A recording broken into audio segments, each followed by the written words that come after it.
Hi everyone! Hello mga ka-jungle! So update tayo sa ating tinanim ng aking kasamahan dito sa garden. Which is tinanim niya yung, kung naalala niyo yung video natin, nagtanim siya ng bird nest fern. And kung naalala niyo, tinanim niya yung bird nest fern sa kahoy, sa puno ng kahoy.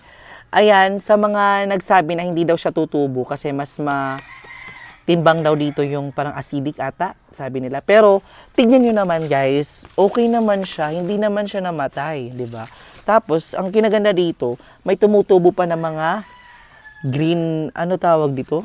Yung mga fern, ayan o, ang ganda, di ba? Sobrang ganda guys, napakaganda. Ayan. So, update lang yung ating bird nest fern dahil tumubo na sila.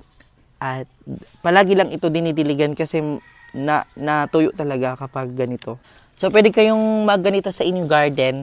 Idea lang ito para at least hindi na kayo bumili ng pots if you have an extra mga hinati-hati na mga punong kahoy. So, yan yung ating bird nest fern.